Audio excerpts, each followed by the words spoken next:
ಓಂ ಶ್ರೀ ಗಣೇಶ ಶಾರದಾ ಗುರುಭ್ಯೋ ನಮಃ. ಹರಿ ಓಂ ನಮಃ ಶಿವಾಯ. ನಮಸ್ಕಾರ. ನಾನು ಶ್ರೀಮತಿ ಸುಗುಣ, ಜ್ಯೋತಿಷ್ಯ ವಿದ್ವಾನ್ ಆಚಾರ್ಯ. ಗ್ರಹಗಳಲ್ಲಿ ಛಾಯಾಗ್ರಹವಾದಂತಹ ಕೇತು ಗ್ರಹದ ದೋಷ ನಿಮಗೆ ಇದ್ದಾಗ ಪರಿಹಾರಗಳನ್ನು ಯಾವ ರೀತಿ ಮಾಡಿಕೊಳ್ಬೇಕು? ಕೆಲವು ಸಂದರ್ಭದಲ್ಲಿ ಕೆಲವರ ಮಾತುಗಳನ್ನು ನಾನು ಕೇಳಿದ್ದೇನೆ.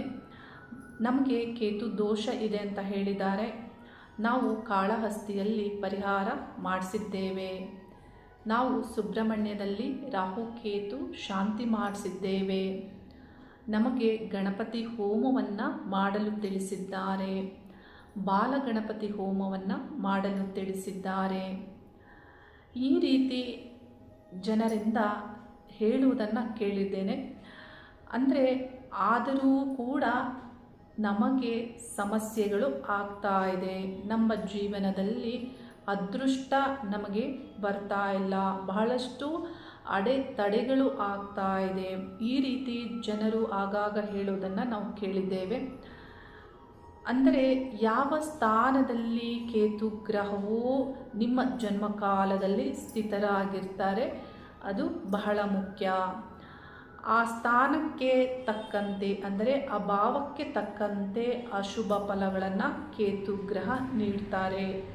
ಮತ್ತು ಕೇತು ಗ್ರಹವು ಯಾವ ಭಾವಗಳನ್ನು ದೃಷ್ಟಿಸ್ತಾರೆ ಆ ಭಾವಕ್ಕೆ ಅಲ್ಲಿ ದೋಷವನ್ನು ನೀಡ್ತಾರೆ. ಕೇತು ಗ್ರಹದ ಯುತಿಯಲ್ಲಿ ಯಾವ ಗ್ರಹಗಳು ಇರ್ತಾರೆ ಆ ಗ್ರಹಗಳ ಫಲಗಳಿಗೂ ಸಮಸ್ಯೆಗಳು ಆಗುತ್ತೆ.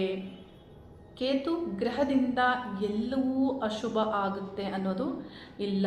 9 ಗ್ರಹಗಳಲ್ಲಿ ಎಲ್ಲ ಗ್ರಹಗಳು ಅಶುಭವನ್ನು ನೀಡ್ತಾರೆ, ಶುಭವನ್ನು ನೀಡ್ತಾರೆ. ಕೇತು ಗ್ರಹವು ನಿಮ್ಮ ಜನ್ಮಕಾಲದಲ್ಲಿ 3, 6, 11ನೇ ಸ್ಥಾನದಲ್ಲಿ ಇದ್ದಾಗ ಶುಭ ಫಲಗಳು ದೊರೆಯುತ್ತವೆ ಅನ್ನೋದನ್ನು ಜ್ಯೋತಿಷ್ಯ ಶಾಸ್ತ್ರವು ತಿಳಿಸುತ್ತದೆ. ಅದರಂತೆಯೇ ನಿಮ್ಮ ಜನ್ಮಜಾತಕದಲ್ಲಿ ಜನ್ಮಕಾಲದಲ್ಲಿ ಕೇತು ಗ್ರಹವು ಲಗ್ನದಲ್ಲಿ, ಸಪ್ತಮದಲ್ಲಿ, ಇತರ ಭಾವಗಳಲ್ಲಿ ದೋಷವಾಗಿ ಇದ್ದಾಗ ನಿಮಗೆ ಆ ಸ್ಥಾನಕ್ಕೆ, ಆ ಭಾವಕ್ಕೆ ಸಂಬಂಧಪಟ್ಟಂತೆ ದೋಷದ ಫಲಗಳನ್ನು ನೀವು ಪಡೆದುಕೊಳ್ತಾ ಇರ್ತೀರ. ಅದಲ್ಲದೆ ನಿಮ್ಮ ಗೋಚಾರದಲ್ಲಿ, ಅಂದರೆ ನಿಮ್ಮ ಜನ್ಮರಾಶಿಯ ಮೇಲೆ ಕೇತು ಗ್ರಹವು ಸಂಚಾರ ಆಗ್ತಾ ಇದ್ದು ಇತರ ಸ್ಥಾನಗಳಲ್ಲಿ, ಜನ್ಮರಾಶಿಯಿಂದ ಇತರ ಸ್ಥಾನಗಳಲ್ಲಿ ಕೇತುಗ್ರಹ ಸಂಚಾರ ಆಗ್ತಾ ಇದ್ದು ನಿಮ್ಮ ಜನ್ಮರಾಶಿಯನ್ನು ದೃಷ್ಟಿಸಿದರು, ಅಲ್ಲದೆ ನಿಮಗೆ ಕೇತು ದಶೆಯೇ ನಡೀತಾ ಇದ್ದು, ಕೇತು ಭುಕ್ತಿಯೇ ನಡೀತಾ ಇದ್ದರೂ ಕೇತುಗ್ರಹದ ಪ್ರಭಾವ ಇರುತ್ತೆ. ಅದಲ್ಲದೆ ನಿಮಗೆ ಯಾವುದೇ ದಶೆ ನಡೀತಾ ಇರಲಿ, ಅಂದರೆ ಗುರು ದಶೆ ನಡೆದರೂ ಆ ಗುರು ದಶೆ 16 ವರ್ಷದಲ್ಲಿ ಕೇತು ಭುಕ್ತಿ ಕಾಲವು ನಿಮಗೆ ಬರುತ್ತೆ. ಶುಕ್ರ ದಶೆ ನಿಮಗೆ 20 ವರ್ಷ ಇದ್ದರೂ ಶುಕ್ರ ದಶೆ ಕಾಲದಲ್ಲಿಯೂ ಕೇತು ಭುಕ್ತಿ ಕಾಲವು ಬರುತ್ತೆ. ಅಂದರೆ ಯಾವುದೇ ದಶೆ ಕಾಲದಲ್ಲಿಯೂ ನಿಮಗೆ ಕೇತು ಭುಕ್ತಿ ಕಾಲವು ಬಂದೇ ಬರುತ್ತದೆ. ಮತ್ತು ಕೇತು ಗ್ರಹವು ನಿಮ್ಮ ಜನ್ಮ ಕಾಲದಲ್ಲಿ ಯಾವ ಗ್ರಹಗಳ ಯುತಿಯನ್ನು ಪಡೆದುಕೊಂಡಿದ್ದಾರೆ ಆ ಗ್ರಹಗಳಿಗೂ ಕೇತುವಿನ ಪ್ರಭಾವ ಇರುತ್ತೆ. ಫಲಾನುಫಲಗಳಲ್ಲಿ ಈ ಒಂದು ಗ್ರಹದ ಯುತಿಗಳನ್ನು ಬಹಳ ಮುಖ್ಯವಾಗಿ ನಾವು ನೋಡಬೇಕಾಗುತ್ತೆ. ಬಹಳ ಸಂದರ್ಭದಲ್ಲಿ ನಿಮಗೆ ಕೇತು ಭುಕ್ತಿ ಕಾಲ, ಕೇತು ದಶೆ, ರಾಹು ಕೇತು ದೋಷ ಇದೆ ಅಂತ ಜ್ಯೋತಿಷಿಗಳು ತಿಳಿಸಿದಾಗ ಬಹಳಷ್ಟು ಆತಂಕಕ್ಕೆ ನೀವು ಒಳಗಾಗ್ತೀರಾ, ಗಾಬರಿ ಆಗುತ್ತೆ. ಅಂದರೆ ಇದರಲ್ಲಿ ಗಾಬರಿ ಪಡುವಂತಹ ವಿಷಯ ಯಾವುದೂ ಇಲ್ಲ. ಏಕೆಂದರೆ ಈ ಒಂದು ಭೂಮಿಯಲ್ಲಿ ಜನ್ಮಿಸಿದಂತಹ ಪ್ರತಿಯೊಂದು ಜೀವಿಗೂ ಫಲಾನುಫಲಗಳನ್ನು ಅನುಭವಿಸುವಂತೆ ಇದ್ದೇ ಇರುತ್ತೆ. ನಾವೆಲ್ಲರೂ ಏನೋ ಒಂದು ಅನುಭವಿಸಲೆಂದೇ, ಏನೋ ಒಂದು ಪಡೆದುಕೊಳ್ಳಲೆಂದೇ ಈ ಭೂಮಿಯಲ್ಲಿ ಜನ್ಮಿಸಿದ್ದೇವೆ. ಹಾಗಾಗಿ ಭಯ ಪಡುವುದು ಅಗತ್ಯ ಇರೋದಿಲ್ಲ. ಆದರೆ ನಿಮ್ಮ ಜೀವನದ ಸರಿಯಾದ ತಯಾರಿಯನ್ನು ನೀವು ಮಾಡಿಕೊಳ್ಬೇಕಾಗತ್ತೆ. ಯಾವುದೇ ಒಂದು ಗ್ರಹದ ದೋಷವು ಇದ್ದಾಗ ನೀವು ಆ ಗ್ರಹದ ದೋಷವನ್ನು ಪರಿಹರಿಸಿಕೊಳ್ಳುವಂತಹ ಮಾರ್ಗವನ್ನು ಕಂಡುಕೊಳ್ಬೇಕಾಗುತ್ತೆ. ನೀವು ಮುಂದೆ ಬರುವಂತಹ ದಶೆ ಆಗ್ಬೋದು, ಭುಕ್ತಿ ಕಾಲಗಳಾಗ್ಬೋದು, ಗೋಚಾರದಲ್ಲಿ ಗ್ರಹಗಳ ಅಶುಭ ಫಲಗಳು ಅಥವಾ ಶುಭ ಫಲಗಳು ನಿಮಗೆ ದೊರೆಯುವಂತಹ ಸಂದರ್ಭದಲ್ಲಿ ನೀವು ಸರಿಯಾದ ತಯಾರಿಯನ್ನು ಮಾಡಿಕೊಳ್ಬೇಕು. ಅಂದರೆ ನಿಮ್ಮನ್ನು ನೀವು ಸರಿಯಾಗಿ ರೂಪಿಸ್ಕೊಳ್ಬೇಕಾಗುತ್ತೆ.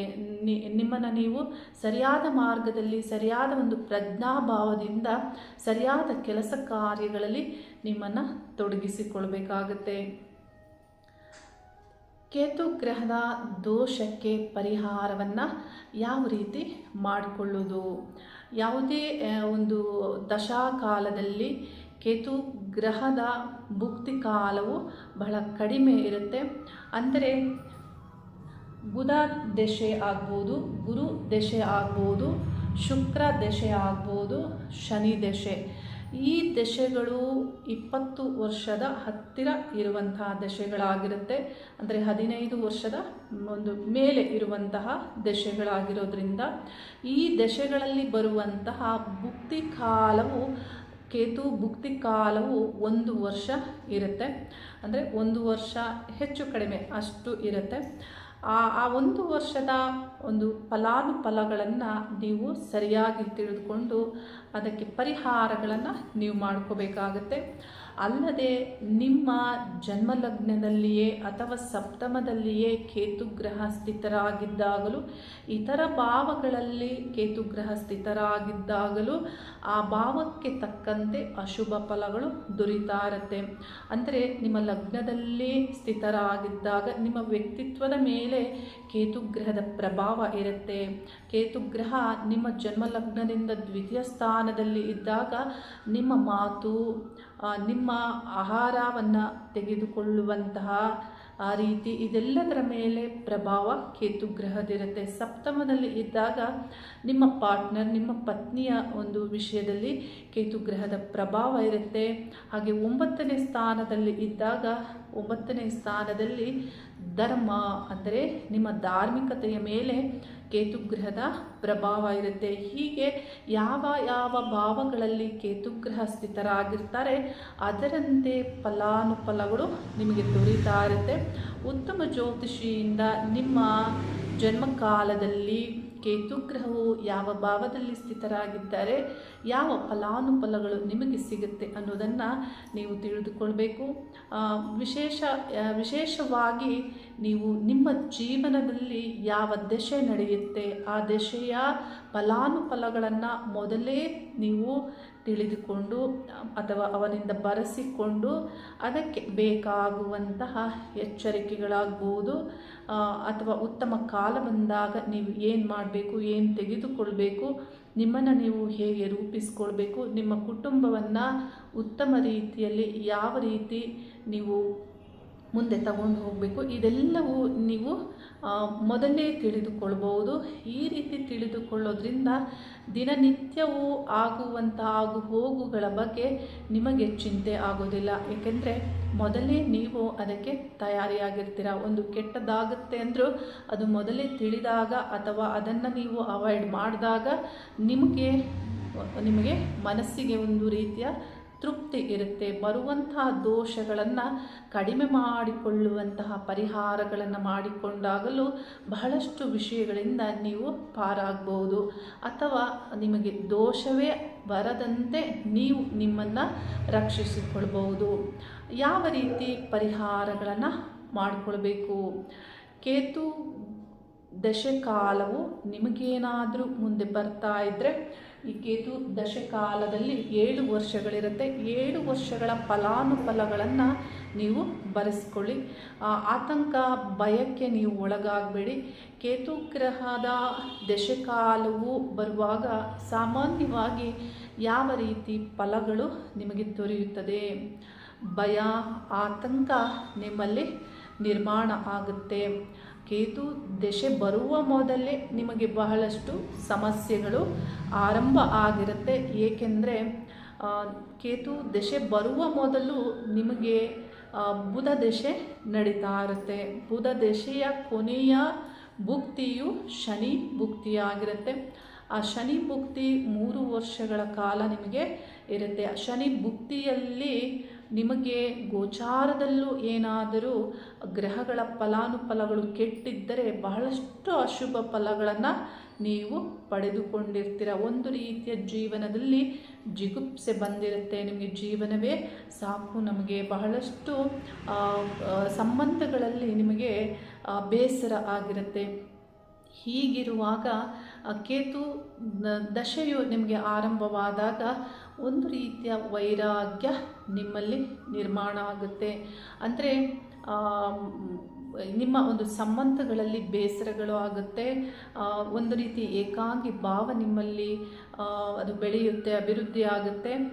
ಈ ರೀತಿ ಆದಾಗ ನಿಮಗೆ ವೈರಾಗ್ಯ ಭಾವ, ಸನ್ಯಾಸ ಭಾವ, ಈ ರೀತಿ ಭಾವ ನಿಮ್ಮಲ್ಲಿ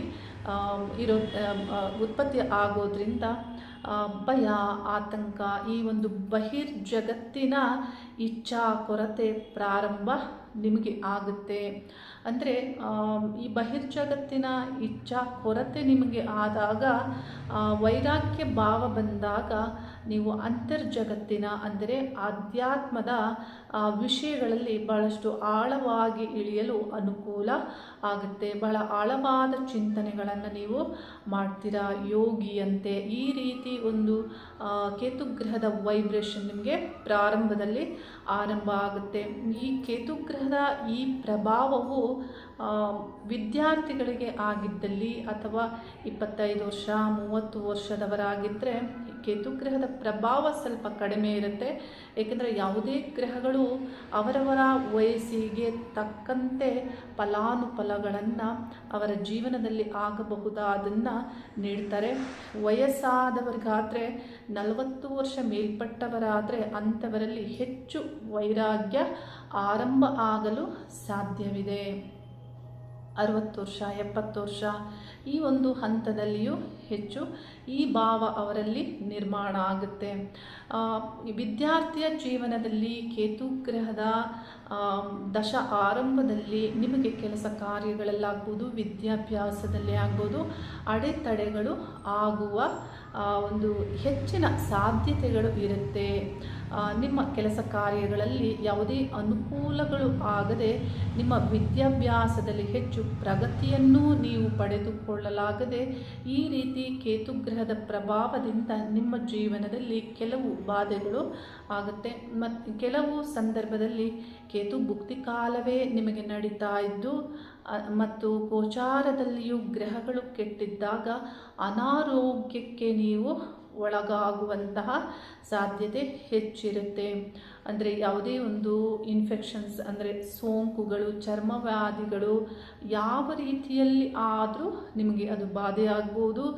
ಯೂರಿನರಿ ಇನ್ಫೆಕ್ಷನ್ ಆಗ್ಬೋದು ಅಥವಾ ಆಹಾರ ಸೇವನೆಯಿಂದ ಬರುವಂತಹ ವೈರಸ್, ಬ್ಯಾಕ್ಟೀರಿಯಾ ಸಂಬಂಧಪಟ್ಟಂತಹ ಮಾಂಸಕಣಗಳಲ್ಲಿ, ಗ್ರಂಥಿಗಳಲ್ಲಿ ಬರಬಹುದಾದಂತಹ ಸಮಸ್ಯೆಗಳನ್ನು, ಚರ್ಮವ್ಯಾಧಿಗಳನ್ನು ಈ ರೀತಿ ನೀವು ಆರೋಗ್ಯದ ಸಂಬಂಧಪಟ್ಟಂತೆ ಬಾಧೆಗಳು ನಿಮಗೆ ಆಗ್ತಾ ಇರುತ್ತೆ. ನಿಮಗೆ ಆರೋಗ್ಯದ ವಿಷಯದಲ್ಲಿ ನೀವು ಕೇತು ದಶಕಾಲಗಳು, ಭುಕ್ತಿಕಾಲಗಳು ಅಥವಾ ಗೋಚಾರದಲ್ಲಿ ಕೇತು ಗ್ರಹದ ಸಂಚಾರದ ಪ್ರಭಾವ ಇದ್ದಾಗ ಹೆಚ್ಚು ಆರೋಗ್ಯದಲ್ಲಿ ಜಾಗೃತಿಯನ್ನು ನೀವು ತೆಗೆದುಕೊಳ್ಬೇಕಾಗತ್ತೆ. ಕೇತು ಗ್ರಹ ಬ್ರಹ್ಮಜ್ಞಾನಕ್ಕೆ ಆಗ್ಬೋದು, ವೇದಾಂತದ ಜ್ಞಾನಕ್ಕೆ, ಆಧ್ಯಾತ್ಮದ ಜ್ಞಾನಕ್ಕೆ, ಮೋಕ್ಷಕ್ಕೆ ಹೆಚ್ಚು ಒಳ್ಳೆಯ ಫಲವನ್ನು ನೀಡೋದ್ರಿಂದ ಇದೆಲ್ಲದಕ್ಕೂ ಕೇತು ಗ್ರಹವು ಕಾರಕ ಗ್ರಹವು ಆಗಿರೋದ್ರಿಂದ ಈ ವಿಷಯದಲ್ಲಿ ಉತ್ತಮ ಪ್ರಗತಿ ನಿಮಗೆ ಆಗುತ್ತೆ. ಅಂದರೆ ಆತ್ಮಜ್ಞಾನ ನಿಮ್ಮಲ್ಲಿ ಪ್ರಾರಂಭ ಆಗುತ್ತೆ. ಬ್ರಹ್ಮಜ್ಞಾನವನ್ನು ಪಡೆದುಕೊಳ್ಳುವಂತಹ, ಆಳಕ್ಕೆ ಇಳಿಯುವಂತಹ ಸಾಧ್ಯತೆಯು ಇರುತ್ತೆ. ಕೇತು ದಶೆ ಆರಂಭದ 5 ತಿಂಗಳುಗಳ ಕಾಲ ಕೇತು ದಶೆ, ಕೇತು ಭುಕ್ತಿಯಲ್ಲಿ ಇದರ ಪ್ರಭಾವ ಹೆಚ್ಚಿರುತ್ತೆ. ಆ ನಂತರ ಬೇರೆ ಭುಕ್ತಿಗಳು ಬರುತ್ತೆ. ಅಂದರೆ ಶುಕ್ರ ಭುಕ್ತಿ ಕಾಲ, ಕೇತು ದಶೆಯಲ್ಲಿ ಶುಕ್ರ ಭುಕ್ತಿ ಕಾಲಗಳಲ್ಲಿ ಬಹಳಷ್ಟು ಜನಕ್ಕೆ ಒಳ್ಳೆಯ ಫಲಗಳನ್ನು ಪಡೆದುಕೊಳ್ಳುವಂತಹ ಸಾಧ್ಯತೆ ಇರುತ್ತೆ. ಏಕೆಂದರೆ ಶುಕ್ರ ಯಾರಿಗೆ ಯೋಗಕಾರಕರಾಗಿರ್ತಾರೆ ಅವರಿಗೆ ಅನುಕೂಲಗಳು ಆಗುತ್ತೆ. ಕೇತು ಭುಕ್ತಿ ಕಾಲ, ಕೇತು ದಶೆಯಲ್ಲಿ ಕೇತು ಭುಕ್ತಿ ಕಾಲ 5 ತಿಂಗಳ ಇರೋದು. ಅನಂತರದಲ್ಲಿ ಶುಕ್ರ ಭುಕ್ತಿ ಕಾಲವು 1 ವರ್ಷ ಇರೋದ್ರಿಂದ ಆ ಭುಕ್ತಿ ಕಾಲಗಳಲ್ಲಿ ಕೆಲವರಿಗೆ ವಿವಾಹ ಯೋಗವು, ಕೆಲವರಿಗೆ ಗೃಹವನ್ನು ತೆಗೆದುಕೊಳ್ಳುವಂಥದ್ದು, ಆಸ್ತಿಯನ್ನು ತೆಗೆದುಕೊಳ್ಳುವಂಥದ್ದು, ವಾಹನವನ್ನು ತೆಗೆದುಕೊಳ್ಳುವಂಥದ್ದು, ಈ ರೀತಿ ಫಲಾನುಫಲಗಳಲ್ಲಿ ನಾವು ನೋಡ್ಬೋದು. ಅಂದರೆ ಕೇತು ದಶೆ ಈ 7 ವರ್ಷಗಳು ನಿಮಗೆ ಬೇರೆ ಗ್ರಹಗಳ ಭುಕ್ತಿ ಕಾಲವು ಬರೋದ್ರಿಂದ ಆ ಭುಕ್ತಿ ಕಾಲಗಳಲ್ಲಿ ಯಾವ್ಯಾವ ಗ್ರಹಗಳು ಏನು ಫಲವನ್ನು ನೀಡ್ತಾರೆ ಅನ್ನೋದನ್ನು ಬಹಳ ಮುಖ್ಯ. ಇದನ್ನು ನೀವು ಕೇತು ದಶೆಯೇ ನಿಮಗೇನಾದರೂ ನಡೀತಾ ಇದ್ದರೆ ಅಥವಾ ಮುಂದೆ ಬರುವಂತಿದ್ದರೆ ಈ 7 ವರ್ಷಗಳ ಕಾಲದ ಈ 9 ಗ್ರಹಗಳ ಭುಕ್ತಿ ಕಾಲದ ಫಲಗಳನ್ನು ನೀವು ಬರೆಸಿಕೊಳ್ಳೋದ್ರಿಂದ ನಿಮಗೆ ಯಾವ ರೀತಿ ಇರಬೇಕು, ಹೇಗೆ ಜೀವನದಲ್ಲಿ ಹೇಗೆ ನಿಮ್ಮ ಒಂದು ತಯಾರಿ ಆಗ್ಬೋದು, ಯಾವ ರೀತಿ ರೂಪಿಸ್ಕೊಳ್ಬೋದು, ಇದಕ್ಕೆ ನಿಮಗೊಂದು ಸರಿಯಾದ ಒಂದು ಮಾರ್ಗ ನಿಮಗೆ ಸಿಗುತ್ತೆ. ಮತ್ತು ಈ ಒಂದು ಭುಕ್ತಿ ಕಾಲಗಳಲ್ಲಿ ಕೇತು ಪ್ರಭಾವದ ಭುಕ್ತಿ ಕಾಲಗಳು ನಿಮಗೆ ನಡೀತಾ ಇದ್ದಾಗ ನಿಮ್ಮ ಗೃಹದಲ್ಲಿ ಇಲಿಗಳು ಬಾಧೆಯನ್ನು ಕೊಡಲು ಆರಂಭಿಸುತ್ತವೆ. ಅಂದರೆ ಇಲಿಗಳ ಸಂಚಾರ ಆಗುತ್ತೆ. ಇದೆಲ್ಲವೂ ಸೂಕ್ಷ್ಮವಾಗಿ ನೀವು ಗಮನಿಸಿದರೆ ತಿಳಿಯುವಂತಹ ವಿಷಯ. ಹೆಚ್ಚಾಗಿ ಸಾಮಾನ್ಯವಾಗಿ ಇಲಿಗಳು ಎಲ್ಲ ಕಡೆ ಬರ್ತಾ ಇರುತ್ತೆ, ಹೋಗ್ತಾ ಇರುತ್ತೆ, ಇದನ್ನು ಗಮನಿಸೋದಿಲ್ಲ. ಆದರೆ ನಿಮ್ಮ ಗೃಹದಲ್ಲಿ ಮನೆಯಲ್ಲಿ 4-5 ಜನ ಇದ್ದಾಗ ಆ 4-5 ಜನರಲ್ಲಿ ಯಾರಿಗೆ ಕೇತು ಭುಕ್ತಿ ಕಾಲ ಇರುತ್ತೆ ಅನ್ನೋದನ್ನು ನೀವು ನೋಡ್ಕೊಳ್ಳಿ. ಯಾರಿಗಾದರೂ ಇದ್ದಾಗಲೇ ಈ ಒಂದು ಇಲಿಗಳ ಪ್ರಭಾವ ಮನೆಯಲ್ಲಿ ಓಡಾಟ ಸಂಚಾರಗಳು ನಿಮಗೆ ಬಾಧೆಗಳು ಆಗುತ್ತೆ. ಅವುಗಳನ್ನು ನೀವು ಭಾಳ ಜನರಿಗೆ ಏನಾದರೂ ಹಾಕಿ ಸಾಯಿಸ್ತಾರೆ, ಹಾಗೆ ಮಾಡಬೇಡಿ. ಅವುಗಳನ್ನು ಹೊರಗೆ ಹೇಗಾದರೂ ಹೋಗುವಂತೆ ನೀವು ಮಾಡಿದರೆ ಭಗವಂತ ಅದನ್ನು ಮೆಚ್ಚುತ್ತಾರೆ, ಇಷ್ಟಪಡ್ತಾರೆ. ಅಂದರೆ ಯಾವುದೇ ಜೀವಿಯನ್ನು ಹತ್ಯೆ ಮಾಡುವಂತಹ ಅಧಿಕಾರ ಯಾರಿಗೂ ಇರೋದಿಲ್ಲ. ಅಲ್ಲದೆ ಕೇತು ಭುಕ್ತಿ ಕಾಲದಲ್ಲಿ ನಿಮಗೆ ಜನರ ವಿರೋಧ ಆರಂಭ ಆಗುತ್ತೆ. ಕೇತು ದಶೆಯಲ್ಲಿ ಆಗ್ಬೋದು, ಕೇತು ಭುಕ್ತಿ ಕಾಲದಲ್ಲಿ ಆಗ್ಬೋದು, ಅಥವಾ ನಿಮ್ಮ ಜನ್ಮರಾಶಿಯಲ್ಲಿ ಕೇತು ಗ್ರಹ ಸಂಚಾರ ಆಗ್ತಾ ಇದ್ರೆ ಗೋಚಾರದಲ್ಲಿ ಜನರ ವಿರೋಧಗಳು ಪ್ರಾರಂಭ ಆಗುತ್ತೆ. ಇದರಿಂದ ಜನರ ವಿರೋಧಗಳು ಪ್ರಾರಂಭ ಆದಾಗ ಸಂಬಂಧಗಳು ಅಲ್ಲಿಯೇ ಸಂಬಂಧಗಳಿಗೆ ಅಲ್ಲಿ ಒಂದು ರೀತಿ ಬ್ರೇಕ್ ಆಗುವಂಥದ್ದು. ಇದರಿಂದ ಇನ್ನೂ ನಿಮಗೆ ಮನಸ್ಸಿನಲ್ಲಿ ಏಕಾಂಗಿತನ ನಿಮ್ಮಲ್ಲಿ ಆರಂಭ ಆಗುತ್ತೆ. ಹಾಗಾಗಿ ನಿಮ್ಮ ವ್ಯಕ್ತಿತ್ವದ ಮೇಲೆ, ನಿಮ್ಮ ಇಚ್ಛೆಯ ಮೇಲೆ ನೀವು ಸಂಸಾರದಲ್ಲಿ ಇರುವವರಾಗಿದ್ದರೆ ಈ ಒಂದು ಬಹಿರ್ಜಗತ್ತಿನ ಆಗುಹೋಗುಗಳ ಬಗ್ಗೆ ನೀವು ಕರ್ತವ್ಯಗಳ ಬಗ್ಗೆ ಹೆಚ್ಚು ಒಂದು ಗಮನವನ್ನು, ಸರಿಯಾದ ಕರ್ತವ್ಯಗಳನ್ನು ಪಾಲನೆ ಮಾಡೋದು ಬಹಳ ಒಳ್ಳೆಯದು. ಸಂಪೂರ್ಣವಾಗಿ ನಾವು ಯಾವುದೇ ಒಂದು ಕರ್ತವ್ಯದಿಂದ ಅದನ್ನು ಅಷ್ಟು ಬೇಗ ಅದರಿಂದ ತಪ್ಪಿಸಿಕೊಳ್ಳಲು ಸಾಧ್ಯವಿಲ್ಲ. ಏಕೆಂದರೆ ಆ ಕರ್ತವ್ಯವನ್ನು ನಾವು ಅಲ್ಲಿಗೆ ನಿಲ್ಲಿಸಿದರೆ ನಾವು ಅದನ್ನು ತೀರಿಸಲು ನಾವು ಮತ್ತೆ ಆ ಕರ್ತವ್ಯಕ್ಕೆ ಬರುವಂತಹ ಜೀವನ ನಮಗೆ ಪ್ರಾಪ್ತಿಯಾಗಬಹುದು, ಈ ಜನ್ಮದಲ್ಲಿ ಅಥವಾ ಮುಂದಿನ ಜನ್ಮದಲ್ಲಿ ಆದರೂ ಆಗ್ಬೋದು. ಹಾಗಾಗಿ ನಿಮ್ಮ ಒಂದು ಕರ್ತವ್ಯಗಳನ್ನು ನೀವು ಸರಿಯಾಗಿ ಗಮನದಲ್ಲಿಟ್ಟುಕೊಂಡು ಅವುಗಳನ್ನು ಪಾಲನೆ ಮಾಡಬೇಕಾಗುತ್ತೆ. ಪರಿಹಾರವನ್ನು ಯಾವ ರೀತಿ ಮಾಡಿಕೊಳ್ಬೇಕು? ಕೇತು ಗ್ರಹವು ಕೆಲವು ಸ್ಥಾನಗಳಲ್ಲಿ ಶುಭವನ್ನು ನೀಡ್ತಾರೆ, ಕೆಲವು ರಾಶಿಗಳಲ್ಲಿ ಕೆಲವು ಗ್ರಹಗಳ ಯುತಿಯಲ್ಲಿ ಇದ್ದಾಗಲೂ ಶುಭವನ್ನು ನೀಡ್ತಾರೆ. ಅಂದರೆ ವೃಶ್ಚಿಕ ರಾಶಿಯಲ್ಲಿ ಆಗ್ಬೋದು, ಮೀನರಾಶಿಯಲ್ಲೇ ಆಗ್ಬೋದು, ಕುಂಭರಾಶಿಯಲ್ಲೇ ಆಗ್ಬೋದು, ಕೆಲವರ ಪ್ರಕಾರ ಧನಸ್ಸು ರಾಶಿಯಲ್ಲಿ ಇದ್ದಾಗಲೂ ಕೇತು ಗ್ರಹವು ಒಳ್ಳೆಯ ಫಲವನ್ನು ನೀಡ್ತಾರೆ. ಅಂದರೆ ಹೆಚ್ಚು ಅಶುಭವನ್ನು ನೀಡಲ್ಲ, ಏಕೆಂದರೆ ಸ್ವಕ್ಷೇತ್ರ, ಉಚ್ಚಕ್ಷೇತ್ರ, ಮೂಲ ತ್ರಿಕೋನ ಕ್ಷೇತ್ರಗಳು ಆಗೋದ್ರಿಂದ ಈ ರೀತಿ ಫಲಗಳನ್ನು ಜ್ಯೋತಿಷ್ಯ ಶಾಸ್ತ್ರದಲ್ಲಿ ಹೇಳಲಾಗುತ್ತೆ. 3, 6, 11ರಲ್ಲಿ ಕೇತುಗ್ರಹವು ಇದ್ದಾಗಲೂ ಒಳ್ಳೆಯ ಫಲಗಳನ್ನು ನೀಡ್ತಾರೆ. ಅಲ್ಲದೆ ದಶಾನಾಥನು ಈಗ ಅಂದರೆ ಗುರುವಿನಿಂದ, ಗುರು ದಶೆ ನಿಮಗೆ ನಡೀತಾ ಇದ್ದಾರೆ ಅಂದರೆ ಗುರು ದಶಾನಾಥನಿಂದ, ಗುರುವಿನಿಂದ ಕೇತುಗ್ರಹವು ಯಾವ ಸ್ಥಾನದಲ್ಲಿ ಇದ್ದಾರೆ ಆ ರೀತಿ ನಿಮಗೆ ಫಲಾನುಫಲಗಳು ಸಿಗುತ್ತೆ. ಶುಭವಾದರೂ ಆಗ್ಬೋದು, ಅಶುಭವಾದರೂ ಆಗ್ಬೋದು.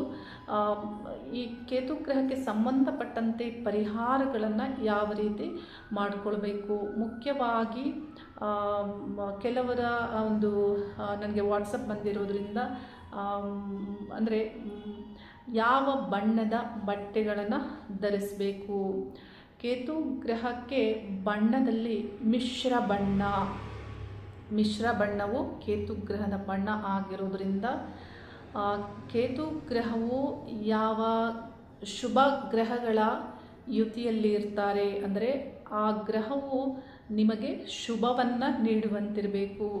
ಅಂದರೆ ಕೇತುಗ್ರಹವು ಶುಕ್ರನ ಯುತಿಯಲ್ಲಿ ಇದ್ದಾಗ ಶುಕ್ರ ಗ್ರಹನು ನಿಮ್ಮ ಲಗ್ನಕ್ಕೆ ಯೋಗವನ್ನು ನೀಡುವಂತಹ ಗ್ರಹ ಆಗಿದ್ದರೆ ಬಿಳಿ ಬಣ್ಣವು ಅತ್ಯಂತ ಶುಭ ಫಲವನ್ನು ನಿಮಗೆ ನೀಡುತ್ತೆ. ಗುರುಗ್ರಹದ ಸಂಬಂಧದಲ್ಲಿ ಕೇತುಗ್ರಹ ಇದ್ದಾಗ ಗುರುಗ್ರಹವು ನಿಮ್ಮ ಲಗ್ನಕ್ಕೆ ಶುಭ ಫಲವನ್ನು, ಯೋಗದ ಫಲವನ್ನು ನೀಡುವ ಗ್ರಹ ಆಗಿದ್ದರೆ ಅರಿಶಿನದ ಬಣ್ಣದ ವಸ್ತ್ರಗಳು ನಿಮಗೆ ಅತ್ಯಂತ ಶುಭ ಫಲವನ್ನು ನೀಡುತ್ತೆ. ಸಾಮಾನ್ಯವಾಗಿ ಗ್ರಹಗಳಲ್ಲಿ ಕೇತುಗ್ರಹವು ಶುಕ್ರ, ಶನಿ, ಬುಧ ಗ್ರಹಗಳ, ರಾಹು ಈ ಗ್ರಹಗಳ ಅಂದರೆ ಇವರು ಒಂದು ಗ್ರೂಪ್ ಆಗಿರೋದ್ರಿಂದ, ಮಿತ್ರತ್ವ ಇರೋದ್ರಿಂದ ನೀವು ಬಿಳಿ ಬಣ್ಣವನ್ನು ಉಪಯೋಗಿಸ್ಬೋದು, ಹಾಗೆ ಹಸಿರು ಬಣ್ಣವನ್ನು ಉಪಯೋಗಿಸ್ಬೋದು. ಈ 2 ಬಣ್ಣಗಳು ಶುಭ ಗ್ರಹಗಳ ಬಣ್ಣ ಆಗಿರೋದ್ರಿಂದ ಒಳ್ಳೆಯ ಫಲವನ್ನು ನಿಮಗೆ ತಂದುಕೊಡುತ್ತೆ. ಅಲ್ಲದೆ ದೇವರಲ್ಲಿ ಶ್ರೀ ಗಣಪತಿಯ ಆರಾಧನೆಯನ್ನು ಮಾಡೋದ್ರಿಂದ ನಿತ್ಯ ನಿಮ್ಮ ಕೆಲಸ ಕಾರ್ಯಗಳಲ್ಲಿ ಯಶಸ್ಸು ನಿಮ್ಮದಾಗುತ್ತೆ.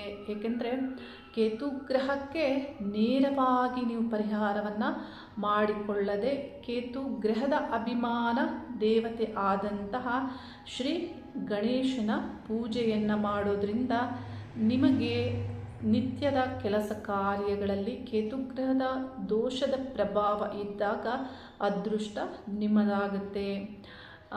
ಬಹಳ ಸಂದರ್ಭದಲ್ಲಿ ಕೇತುಗ್ರಹಕ್ಕೆ ನೇರವಾಗಿ ಪರಿಹಾರಗಳನ್ನು ಮಾಡಿಕೊಳ್ಳೋದ್ರಿಂದ ರಿವರ್ಸ್ ಫಲಗಳನ್ನು ನಾವು ನೋಡಬಹುದು, ಅನುಭವದಲ್ಲಿ ಕೇಳಿದ್ದೇವೆ. ಹಾಗಾಗಿ ಅಭಿಮಾನ ದೇವತೆಯ ಮೂಲಕ ನೀವು ಪರಿಹಾರಗಳನ್ನು ಮಾಡಿಕೊಳ್ಳೋದ್ರಿಂದ ಬಹಳ ಒಳ್ಳೆಯ ಫಲಗಳನ್ನು ನೀವು ಪಡೆದುಕೊಳ್ತೀರಾ.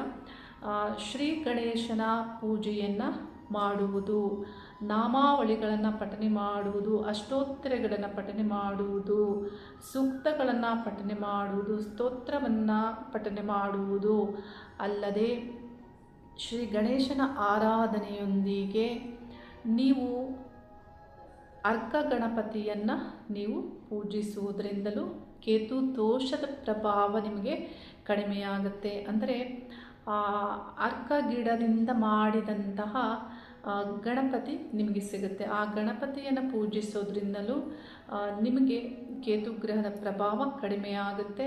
ಅಲ್ಲದೆ ನಿಮ್ಮ ಮನೆಯ ಹತ್ತಿರ ಅರ್ಕ ಗಿಡವು ಇದ್ದರೆ ನೀವು ಅದಕ್ಕೆ ನಿತ್ಯಲೂ ನಮಸ್ಕರಿಸೋದ್ರಿಂದ ನಿಮಗೆ ಗಣಪತಿಯ ಅನುಗ್ರಹ ನಿಮಗೆ ಆಗುತ್ತೆ. ಯಾವಾಗಲೂ ನಿಮ್ಮ ಕೆಲಸ ಕಾರ್ಯಗಳಲ್ಲಿ ಅನುಕೂಲಗಳು ಆಗುತ್ತೆ. ನೋಡಿ, ನಂಬಿಕೆಯಿಂದ, ಶ್ರದ್ಧಾ ಭಕ್ತಿಯಿಂದ ನಾವು ದೇವರನ್ನು ನಂಬಿದರೆ ದೇವರು ಅನುಕೂಲಗಳನ್ನು ಪ್ರಕೃತಿಯ ಮೂಲಕ ನಮಗೆ ಮಾಡಿಕೊಡ್ತಾರೆ. ಅಂದರೆ ಪ್ರತಿಯೊಂದು ವಿಡಿಯೋದಲ್ಲಿಯೂ ನಾನು ಪ್ರಕೃತಿಗೆ ನೀವು ಸಂದೇಶವನ್ನು ಯಾವ ರೀತಿ ಕೊಡಬೇಕು ಅನ್ನೋದನ್ನು ನಾನು ನಿಮಗೆ ತಿಳಿಸ್ತಾ ಇರ್ತೇನೆ. ಅದರಂತೆ ನನಗೆ ಆದಂತಹ ಅನುಭವವನ್ನು ನಾನಿಲ್ಲಿ ಶೇರ್ ಮಾಡ್ತಾ ಇದ್ದೇನೆ. ಕೆಲವು ವರ್ಷಗಳ ಹಿಂದೆ ನನಗೆ ಕೇತು ಭುಕ್ತಿ ಕಾಲವು ಆರಂಭ ಆಗುತ್ತೆ. ಕೇತು ಭುಕ್ತಿ ಕಾಲವು ಆರಂಭವಾಗುವ 2-3 ತಿಂಗಳ ಮೊದಲೇ ನನಗೆ ಗೋಚಾರದಲ್ಲಿ ನನ್ನ ಜನ್ಮರಾಶಿಯ ಮೇಲೆ ಕೇತು ಗ್ರಹದ ಸಂಚಾರ ಆಗ್ತಾ ಇರುತ್ತೆ. ಕೇತು ಭುಕ್ತಿ ಕಾಲವು ಆರಂಭ ಆದಾಗ ಇದರ ಪ್ರಭಾವ ಹೆಚ್ಚಿರುತ್ತೆ ಅನ್ನೋದು ನನಗೆ ತಿಳಿಯುತ್ತೆ. ಆದರೂ ನಾನು ಯಾವುದೇ ಗ್ರಹಗಳಿಗೂ ಪರಿಹಾರವನ್ನು ಮಾಡಿಕೊಳ್ಳುವುದಿಲ್ಲ. ನಾನು ದೇವರನ್ನು ನಂಬಿರುವವರು ಮತ್ತು ದೇವರನ್ನು ನಾನು ಶ್ರದ್ಧಾ ಭಕ್ತಿಯಿಂದ ನಾನು ಪೂಜೆ ಮಾಡ್ತೇನೆ. ಪ್ರತಿಯೊಂದು ನನ್ನೆಲ್ಲ ಕೆಲಸ ಕಾರ್ಯಗಳನ್ನು ನಾನು ದೇವರಿಗೆ ಅರ್ಪಣೆ ಮಾಡ್ತೇನೆ. ಈ ರೀತಿ ಇರುವಾಗ ನಮ್ಮ ಮನೆಯಲ್ಲಿ ನಮ್ಮ ಒಂದು ಪಾಟ್ನಲ್ಲಿ ಇದ್ದಕ್ಕಿದ್ದಂತೆ ಅರ್ಕ ಗಿಡ ಹುಟ್ಟುತ್ತೆ. ಅಂದರೆ ಆ ಪಾಟಲ್ಲಿ ಮೊದಲು ಮಲ್ಲಿಗೆ ಗಿಡ ಇತ್ತು. ಮಲ್ಲಿಗೆ ಹೂವನ್ನು ನಾವು 2-3 ವರ್ಷ ಆ ಒಂದು ಗಿಡದಿಂದ ನಾವು ತೆಗೆದುಕೊಂಡಿದ್ದೇವೆ. ಆದರೆ ಆ ಗಿಡವು ಒಣಗಿ ಹೋಗ್ತಾ ಅದು ಒಣಗುವ ಮೊದಲೇ ಇಲ್ಲಿ ಅರ್ಕ ಗಿಡವು ಹುಟ್ಟಿ ಅದು ಬೆಳೀಲಿಕ್ಕೆ ಪ್ರಾರಂಭ ಆಯಿತು. ನನಗೆ ಯಾವಾಗ ಕೇತು ಭುಕ್ತಿ ಕಾಲ ಆರಂಭ ಆಯಿತು ಅಂದರೆ ನನಗೆ ಏಪ್ರಿಲಲ್ಲಿ ಆರಂಭ ಆಗುತ್ತೆ. ಆ ಏಪ್ರಿಲಲ್ಲೇ ಈ ಒಂದು ಗಿಡ ಹುಟ್ಟುತ್ತೆ. ಹುಟ್ಟಿ ಅದು ದೊಡ್ಡದಾಗ್ತಾ ಇರುವಾಗ ನನಗೆ ಗೊತ್ತಾಗುತ್ತೆ ಇದು ಒಂದು ಗಾಡ್ ವೈಬ್ರೇಷನ್ ಇರುವಂತಹ ಗಿಡ ಅಂತ. ನಾನು ನಿತ್ಯ ಸ್ನಾನ ಮಾಡಿ ಆ ಗಿಡಕ್ಕೆ ನಾನು ಮಹಡಿ ಮೇಲೆ ಇರುತ್ತೆ ಅಲ್ಲಿ ಹೋಗಿ ನಾನು ನಮಸ್ಕರಿಸಿ ಬರ್ತಾ ಇದ್ದೆ. ಅಂದರೆ ಅದು ಬೆಳೀತಾ ಆನಂತರ ಅದು ಬಿಳಿ ಅರ್ಕ ಅನ್ನೋದು ನನಗೆ ಗೊತ್ತಾಯಿತು. ಆ 1 ವರ್ಷಗಳ ಕಾಲ ಆ ಗಿಡ ನನಗೆ 1 ವರ್ಷ ಭುಕ್ತಿ ಕಾಲ ಇತ್ತು, ಕೇತು ಭುಕ್ತಿ ಕಾಲ. 1 ವರ್ಷವೂ ಆ ಗಿಡ ಚೆನ್ನಾಗಿ ಇತ್ತು. ಏಪ್ರಿಲಲ್ಲಿ ಅದು ಹುಟ್ಟಿದ್ರಿಂದ ನೆಕ್ಸ್ಟ್ ಏಪ್ರಿಲ್ವರೆಗೂ ಅದು ಗಿಡ ತುಂಬ ಚೆನ್ನಾಗಿತ್ತು. ನೆಕ್ಸ್ಟ್ ಏಪ್ರಿಲಲ್ಲಿ ಏನಾಯಿತು, ನನಗೆ ಆ ಭುಕ್ತಿ ಕಾಲವು ಮುಗಿದು ಹೋಯಿತು ಮತ್ತು ಬಿಸಿಲು ಏಪ್ರಿಲ್ ಮೇಯಲ್ಲಿ ತುಂಬ ಹೆಚ್ಚಿರುತ್ತೆ. ಅದು ಮಹಡಿ ಮೇಲೆ ಇದ್ದದ್ರಿಂದ ಆ ಗಿಡ ಒಣಗಿ ಹೋಗುತ್ತೆ. ಅಂದರೆ ನನ್ನ ಆ ಭುಕ್ತಿ ಕಾಲದಲ್ಲಿ ಮಾತ್ರ ಅದು ನನ್ನ ಯಾವುದೋ ಒಂದು ದೋಷವನ್ನು ಪರಿಹರಿಸುವುದಕ್ಕಾಗಿ ನಿತ್ಯ ನಾನು ನಮಸ್ಕರಿಸುವುದಕ್ಕಾಗಿ ಆಗಿರಬಹುದು ಆ ಗಿಡ ಅಲ್ಲಿ ಹುಟ್ಟಿಕೊಳ್ಳುತ್ತೆ. ನೋಡಿ, ಪ್ರಕೃತಿಯನ್ನು ನಾವು ನಂಬಿದರೆ ನಮ್ಮೆಲ್ಲ ಕೆಲಸ ಕಾರ್ಯಗಳಲ್ಲಿ ನಮಗೆ ಬರಬಹುದಾದಂತಹ ಸಮಸ್ಯೆಗಳಿಗೂ ಪ್ರಕೃತಿ ಯಾವ ರೀತಿ ಸ್ಪಂದಿಸುತ್ತೆ ಅನ್ನೋದನ್ನು ಇದರಲ್ಲಿ ನೀವು ಅರ್ಥೈಸ್ಕೊಳ್ಬಹುದು. ಇಂಥ ಅನೇಕ ವಿಷಯಗಳು ನನ್ನ ಒಂದು ಜೀವನದಲ್ಲಿ ನಡೆದಿರುವಂಥದ್ದು.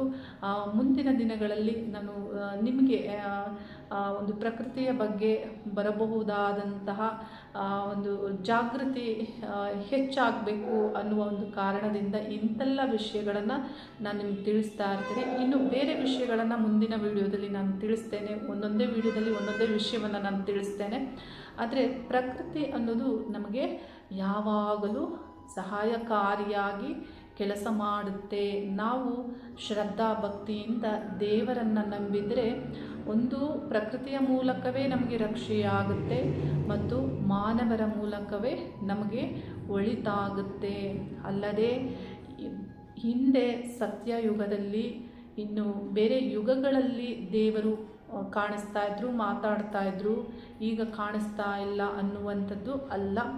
ಈಗಲೂ ಭಗವಂತ ನಾವು ಸರಿ ಇದ್ದರೆ ನಮಗೆ ಕಾಣಿಸ್ತಾರೆ, ನಮಗೆ ಸ್ಪಂದಿಸ್ತಾರೆ, ನಮ್ಮ ಎಲ್ಲ ಆಗು ಹೋಗುಗಳನ್ನು ನೋಡುತ್ತಾ ನಮ್ಮನ್ನು ಸಂಪೂರ್ಣವಾಗಿ ರಕ್ಷಿಸ್ತಾರೆ. ಅಂದರೆ ಭಗವಂತನಿಲ್ಲದೆ ಇಲ್ಲಿ ಯಾವುದೂ ಏನೂ ಆಗುವುದಿಲ್ಲ. ನಾವು ಯಾವಾಗ ಅಂತಹ ಒಂದು ಜಾಗೃತಿಯನ್ನು ಮಾಡಿಕೊಳ್ತೇವೆ ಆಗ ಭಗವಂತ ನಮ್ಮೊಂದಿಗೆ ಎಷ್ಟರ ಮಟ್ಟಿಗೆ ಇದ್ದಾರೆ ಅನ್ನುವುದು ನಮಗೆ ಅರ್ಥ ಆಗುತ್ತೆ. ಇದರ ಸೂಕ್ಷ್ಮತೆಗಳನ್ನು ನೀವು ನಿಮ್ಮ ಜೀವನದಲ್ಲಿ ನೀವೇ ಅನುಭವಿಸಬೇಕು. ಪರಿಹಾರಗಳನ್ನು ಮಾಡಿಕೊಳ್ಳಿ. ನಿತ್ಯಲೂ ಗಣಪತಿಯ ಆರಾಧನೆಯನ್ನು ಮಾಡಿ. ಹೋಮಗಳನ್ನಾಗ್ಬೋದು ಅಥವಾ ರಾಹುಕೇತು ಶಾಂತಿ ಆಗ್ಬೋದು, ಕ್ಷೇತ್ರಗಳಲ್ಲಿ ಮಾಡಿಸೋದಾಗ್ಬೋದು.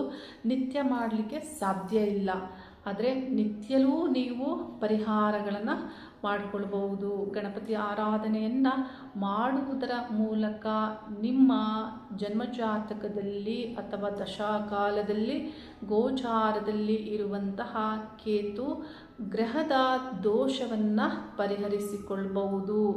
ಕೇತು ದಶಾಕಾಲದಲ್ಲಿ ಕೇತು ಭುಕ್ತಿ ಕಡಿಮೆ ಬರೋದ್ರಿಂದ, ಅಂದರೆ ಯಾವುದೇ ಒಂದು ಗ್ರಹದ ದಶಾಕಾಲವು ನಡೀತಾ ಇದ್ರೂ ಕೇತು ಭುಕ್ತಿ ಕಾಲವು ತುಂಬ ಕಡಿಮೆ ಸಮಯದ ಅಂದರೆ ಕಾಲ ಇರುತ್ತೆ. ಯಾವಾಗ ನಿಮಗೆ ಹೆಚ್ಚಿರುತ್ತೆ ಆವಾಗ ನೀವು ವಿಶೇಷ ಜಾಗೃತಿಯನ್ನು ತೆಗೆದುಕೋಬೇಕಾಗತ್ತೆ. ಇಲ್ಲವಾದಲ್ಲಿ ಕೆಲವು ಅಶುಭ ಫಲಗಳನ್ನು ನೀವು ಪಡೆದುಕೊಳ್ತೀರಾ. ಈ ರೀತಿ ಪರಿಹಾರಗಳನ್ನು ಮಾಡಿಕೊಂಡು, ನಿತ್ಯ ಪರಿಹಾರಗಳನ್ನು ಮಾಡಿಕೊಂಡು ನಿಮ್ಮ ಮನಸ್ಸಿನಿಂದ ನೇರವಾಗಿ ಪ್ರಕೃತಿಗೆ, ಅಂದರೆ ಬ್ರಹ್ಮಾಂಡದ ವಿಶ್ವಶಕ್ತಿಗೆ ನೀವು ಒಂದು ಸಂಕಲ್ಪದ ಮೂಲಕ ನಿತ್ಯ ನಿಮ್ಮ ಇಚ್ಛೆಯನ್ನು ನೀವು ಮನಸ್ಸಿನಿಂದ ಕಳಿಸೋದ್ರಿಂದ ನಿಮಗೆ ಒಂದು ವಿಶ್ವಶಕ್ತಿಯಿಂದ ನಿಮ್ಮ ಇಚ್ಛೆಗೆ ಏನಿದೆ ಅದಕ್ಕೆ ಸ್ಪಂದನೆ ಪ್ರಾರಂಭ ಆಗುತ್ತೆ. ಪ್ರತಿಯೊಬ್ಬರಿಗೂ ಗಣಪತಿಯ ಅನುಗ್ರಹ ಇರಲಿ.